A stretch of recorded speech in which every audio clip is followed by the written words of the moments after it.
आज हमारा चाइना के साथ कोई नया प्रोजेक्ट नज़र नहीं आता, कोई नई इन्वेस्टमेंट नज़र नहीं आती, उसका कोई सेकंड फेज़ नज़र नहीं आता। पहले फेज़ को जो ब्रेक लगी हुई है वो हमें साफ नज़र आती है। वो जो हमने सीपैक अथॉरिटी के चेयरमैन बनाए थे वो।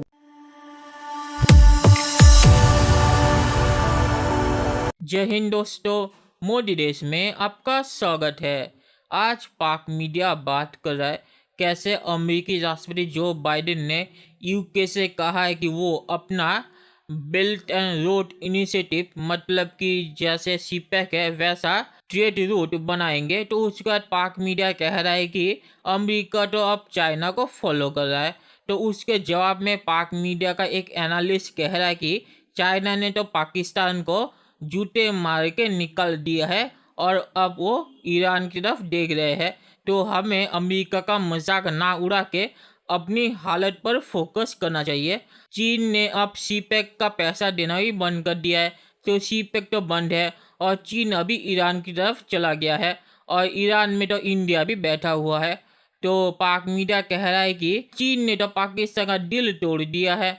दोस्तों, ये वीडियो बहुत ही मज़ेदार है, तो इसे आप पूरा ज़रूर देखिएगा। तो चलिए और इंतजार न करके ये वीडियो देखते हैं। अमेरिका ने चीनी बेल्ट एंड रोड मंसूबे को हम बरतानिया के साथ शेयर कर रहे हैं और इसको आगे लेके जाना चाहते हैं। अब उनको माशी मैदान में तरक्की के लिए इस प्रोजेक्ट की ज़रूरत क्यों पेश आई? ऑल्दो कि वो एक डेवलप्ड कंट्रीज़ में से शुमार होते हैं, अमेरिका भी और बरतानिया भी, लेकिन जो चीनी असर रसूख इस मार्केट में इकोनॉमिक्स डोमेन में बढ़ता जा रहा है, उसको लेके अमेरिका को लगता है कि अब इस किस्म का प्रोजेक्ट उनको भी शुरू करना चाहिए। जो बाइडन भी कहते हैं इस बारे में कि जमहूरी ममालिक को ऐसे प्रोजेक्ट शुरू करने चाहिए, ऐसे मनसूबों की अशद ज़रूरत है। क्या ये प्रोजेक्ट अमेरिका और बरतानिया जैसे ममालिक शुरू करते हैं तो उसको इसी तरह से कामयाब कर सकते हैं जैसे चाइना कर रहा है सीपैक को लेके? इसके बारे में बात करेंगे। GNBC क्या कहते हैं? मेरा ख्याल है कि ये बंदर हैं, ये नकल कर रहे हैं, नकल करने की इसलिए कोशिश कर रहे हैं कि इनका असर रसूख ख़त्म हो रहा है कई इलाक़, अफ्रीका में, एशिया में। अब देखें ना आप, ईरान तक पहुँच गया है चाइना। $400 अरब का 25 साल का प्रोजेक्ट है जो वहाँ उन्होंने प्रेजेंट किया है और बहुत तगड़ा प्रोजेक्ट है वो। और इंडिया को रिप्लेस किया। इंडिया को क्या रिप्लेस किया? इंडिया का वहाँ इन्वेस्टमेंट इतना था ही नहीं जितना वो लेके जा रहे हैं। तो उसके बाद ईरान से आगे जहाँ और भी हैं और यूरोप तक रास्ता जाता है।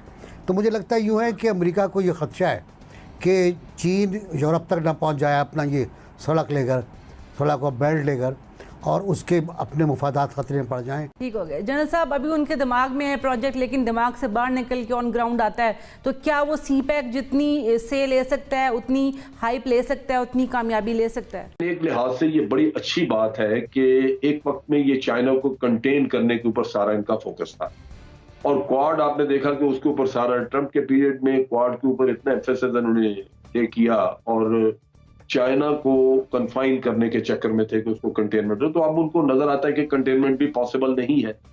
चाइना को साउथ एशिया में पाकिस्तान, ईरान वगैरह ये मुल्क वेलकम कर रहे हैं, so there is a route, वो जा सकते हैं, बाहर निकल सकते हैं। अब ये फैसला जो है ये दुरुस्त फैसला है कि आप कंपीट करें।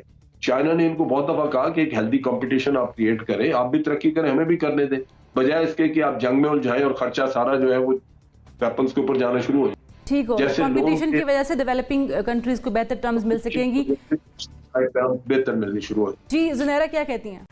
देखिए, बेसिकली नाउ एवरीबडी एग्रीज के कैपिटलिज्म फेल हो गया है और कैपिटलिज्म को रिप्लेस कौन सा ऑर्डर करेगा, अभी तक वेस्ट को इसकी समझ नहीं आ रही।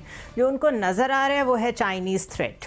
इसलिए जब ट्रंप एडमिनिस्ट्रेशन सब कुछ कर रही थी चाइना के ख़िलाफ़, 5G के अगेंस्ट क्रैकडाउन्स हो रहे थे, बहुत कुछ हो रहा था, उस वक्त डेमोक्रेट्स कहते थे कि ये बिल्कुल कोई तरीका नहीं है to deal with your trade rivals, आपको तरीके से चलना चाहिए। बाइडन आएंगे तो डिफरेंट तरीके से करेंगे और अभी बाइडन ने आके एग्जैक्ट वही करना शुरू कर दिया है जो ट्रंप कर रहे थे।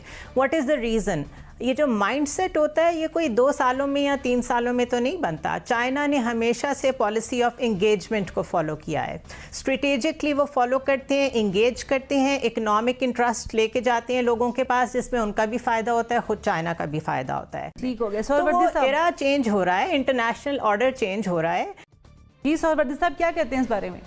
पहली बात तो ये है कि ईरान और चाइना की डील देखकर 400 बिलियन डॉलर्स की पाकिस्तान की हुकूमत को अपने गिरबान में झांकना चाहिए कि हमारा सी पैक जो ख़ित्ते में लीडिंग सी पैक प्रोजेक्ट था, और ये वाहिद 2 मुल्कों का सी पैक 2 मुल्क थे, वरना बेल्ट एंड रोड में बाकी तो ज़्यादा ममालिक मिलकर प्रोजेक्ट्स बन रहे हैं, और ये बायलैटरल था। हमने उसका क्या हशर किया है पिछले 3 साल में, हम उसको कहाँ से कहाँ ले गए हैं। आज हमारा चाइना के साथ कोई नया प्रोजेक्ट नज़र नहीं आता, कोई नई इन्वेस्टमेंट नज़र नहीं आती, उसका कोई सेकंड फेज़ नज़र नहीं आता। पहले फ़ेज़ को जो ब्रेक लगी हुई है वो हमें साफ नज़र आती है। वो जो हमने सी पैक अथॉरिटी के चेयरमैन बनाए थे वो भी गायब नज़र आते हैं। तो मैं समझता हूँ पहली बात तो अपने गिरबान में झांकने की है कि हम जो इस चीज़ को लीड कर रहे थे हम आज कहाँ खड़े हैं, कहाँ खड़े हुए हैं। दूसरी बात यह है कि मैं नहीं समझता, दूसरी बात मैं ये कहना चाहता हूँ कि जो अमेरिका और बरतानिया का बेल्ट एंड रोड है इसकी ये कोई प्रोजेक्ट नहीं है, ये पोस्चर पॉलिसी और पोस्चर का खेल है। क्योंकि उन्होंने सी पैक बंद कराना है मुख्तलिफ ममालिक से, तो वो कहेंगे हम अपना बना रहे हैं, आपको देंगे, जो देंगे नहीं सिर्फ। काज़मी साहब क्या कहते हैं, क्विकली प्लीज।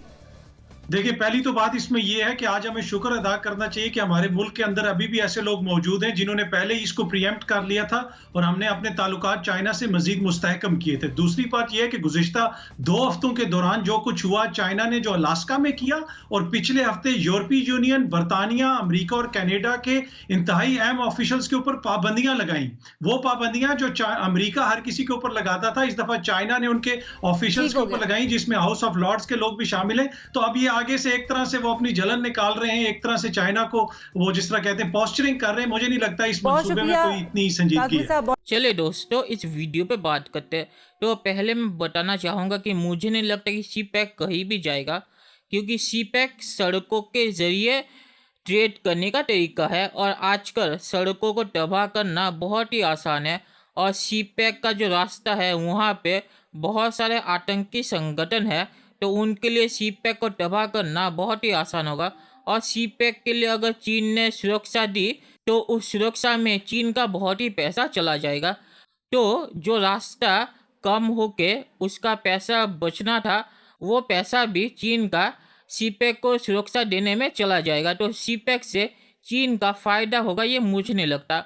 और एक बार अगर सड़कें तबाह हो गई तो उन सड़कों को बनाने में भी चीन का बहुत ही सारा पैसा खर्च होगा। तो मुझे नहीं लगता कि सी पैक से कुछ निकलेगा, क्योंकि जैसे मैंने कहा कि सड़कों को तबाह करना बहुत ही आसान होता है और इसीलिए बहुत सारे देश समुंदर के ज़रिए ट्रेड करते हैं, क्योंकि समुंदर में ज़्यादा मुसीबत नहीं होती और समुंदर को कोई तबाह भी नहीं कर सकता। तो इसीलिए मुझे नहीं लगता कि सी पैक का कोई नतीजा निकलेगा। और पाक मीडिया जो कह रही है अमेरिका चीन को फॉलो कर रहा है और चीन की नकल कर रहा है, तो नकल करने में कौन दुनिया में नंबर 1 है ये सबको पता है, और वो चीन है। तो पाक मीडिया को ये चीज़ बोलने से पहले अपने दोस्त चीन की तरफ एक बार देखना चाहिए। चीन ने अमेरिका की नकल करके ही इतनी तरक्की की है, तो पाक मीडिया को नकल की बात नहीं करनी चाहिए। और जैसे मैंने कहा कि सड़कों के ज़रिए ट्रेड करना, वो भी पाकिस्तान जैसी जगह से, ये बहुत ही खतरनाक है, क्योंकि वहाँ पे आतंकी संगठन भी बहुत सारे हैं। तो मुझे नहीं लगता कि सी पैक कामयाब होगा और अमेरिका को इस तरफ नहीं जाना चाहिए मेरे मुताबिक, क्योंकि सड़कों के ज़रिए ट्रेड करना बहुत ही मुसीबत का काम होता है। हाँ, अगर जगह शांत हो और वहाँ पे कोई आतंकी संगठन ना हो तो ये आसान चीज़ है, क्योंकि फिर सड़कों को वहाँ पे कोई तबाह नहीं करेगा और सड़कें फिर से बनानी भी नहीं पड़ेगी और उन सड़कों की सुरक्षा के लिए ज़्यादा खर्चा भी नहीं करना पड़ेगा। तो अगर यूरोप में अमेरिका और यूके रास्ता बनाना चाहते हैं ट्रेड के लिए सी पैक की तरह, तो ये चीज़ सही है, पर पाकिस्तान के ज़रिए ये चीज़ कामयाब नहीं होगी, क्योंकि पाकिस्तान में सड़कों को तबाह करना बहुत ही आसान होता है। और पाक मीडिया ने जो कहा कि चाबहार से भारत निकल चुका है, तो चाबहार से भारत नहीं निकला है, वहाँ पे अब भी भारतीय काम कर रहे हैं और चाबहार को अभी भी भारत चला रहा है। और ईरान ने भारत से डील भी की है, अगर भारत को चाबहार की ज़रूरत पड़ी तो ईरान उसे चाबहार का एक्सेस देगा, और अगर भारत और पाकिस्तान के बीच जंग हुई तो ईरान भारत को चाबहार के ज़रिए समर्थन देगा पाकिस्तान के खिलाफ। तो पाकिस्तान को ये चीज़ पढ़ लेनी चाहिए ये कहने से पहले कि चाबहार से तो भारत निकल चुका है और वहाँ पे चीन बैठ चुका है, ये बिल्कुल ही गलत है।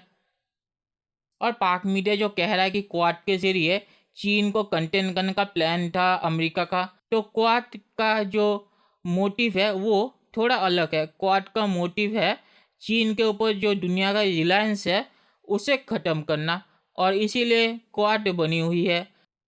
क्वाड का काम सिर्फ चीन को कंटेन करना नहीं है, तो इसमें पाक मीडिया पूरा सही नहीं है।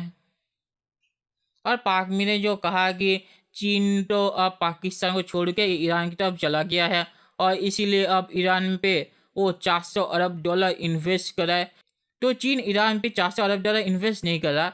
चीन ने कहा है कि वो ईरान से 25 साल तक तेल खरीदेंगे सस्ते दामों पे, और इसी के लिए उन्होंने 400 अरब का नंबर दिया है। तो ये कहना कि 400 अरब में सारे पैसे वो इन्वेस्ट करेंगे ईरान पे, ये गलत है।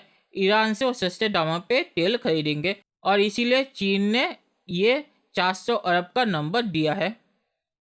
और आखिर में मैं ये कहूँगा कि पाक मीडिया जो कह रहा है कि चीन का हमारे सीपेक से भरोसा उठ गया है, तो इसीलिए वो ईरान की तरफ जा रहे हैं, तो सीपेक तो भाई बंद पड़ा है, क्योंकि सीपेक के लिए चीन और पैसा नहीं दे रहा, और सीपेक के लिए IMF या वर्ल्ड बैंक तो पैसे नहीं देगी, तो पाकिस्तान कुछ कर भी नहीं पा रहा।